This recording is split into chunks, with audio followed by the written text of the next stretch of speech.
isa na lang artista na. Seryoso siya ng tao,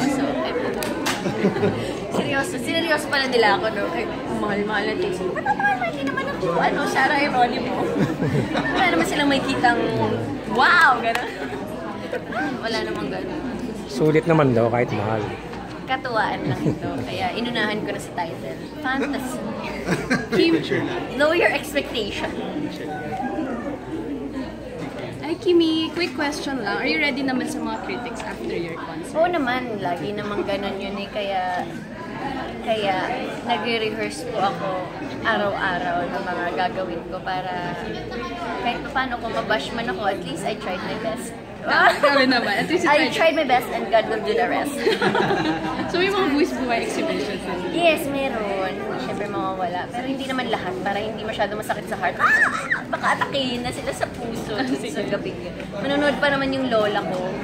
So ready ka sa critics? Ready. I'm ready. As long as nag-rehearse ako ng tama and yun na yung hanggang doon na lang yung kaya ko. So parang, sige na.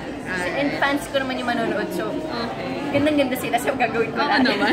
Kahit ano pa yan. Ako ay gandang-ganda pa rin sila yung ginawa ko. Good luck, good luck. Sabi mo fantasy yan. May isa may mga Disney something that you see or ano yan? Fantasy siya, hindi siya fantasy. Fun. F-U-N. Pero walang ganong peg. Meron, princess siya. Kwento ng isang prinsesa. Kung paano niya na-survive. Parang sa totoong buhay lang. Kwento ng isang babae kung paano niya na-survive yung mga struggles in life. More song and dance. Yeah, song and dance. Tapos meron din sila MC, sila Lassie, sila Kakay. So meron din mga skit, sila Neki. So most probably, how many guests do you have? Yung mga 10. Mga 10 guests. Special people in your life in the showbiz. Hindi nga sila available karamihan eh. Yung mga gusto ko na lang maka-perform with. Okay. Yun na lang yung nagdito. 10 years ka na and super mega milestone. What do you think is the secret ng successful? Bakit ka tumagal ulit? Siguro love your work, love your job, and love what you're doing. Yeah, mag-enjoy ka, hindi mo nga mararamdaman na, ay, 10 years na pala yun. Yung sa mga intriga, mga ganyan. Kasali naman yun eh. It's always a part of it. Lalo na ngayon that social media is getting really big. So, paano yun? So, you don't listen, you don't read. Sometimes I don't read para hindi ako maapektuhan. Para okay lang. Pwede mo bigay ng 10 highlights of your career?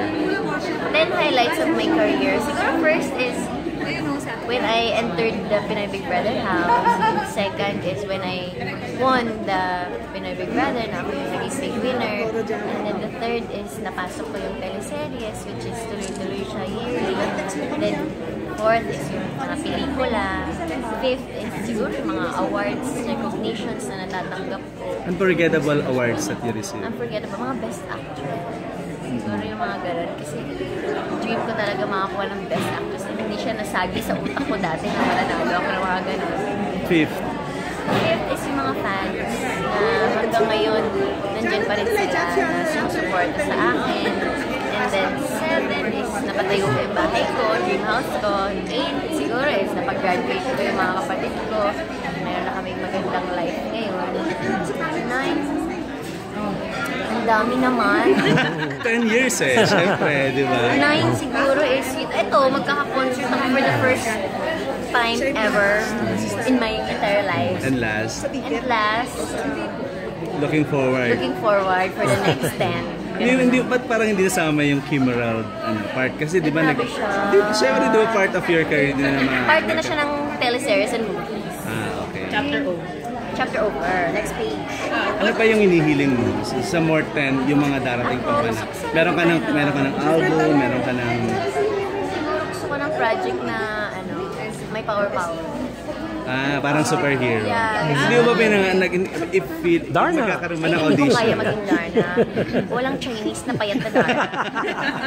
Chinita. Pero kung bigyan ka ba ng chance to audition? Gusto ko ng bago. Gusto ko ng ako. Yan. Kasi ang hirap levelan ni Angel Locsin. Ako ay isang Kim Chu. Darna Chu, pangit pakinggan. Thank you, Kim. What advice would you give to yourself? Looking back on yourself 10 years ago, what advice would you give to yourself? Advice ko sa myself ko is, looking back, masasabi ko lang, good job.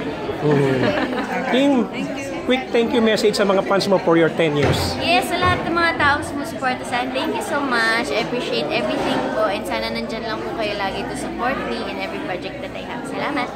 Thank you.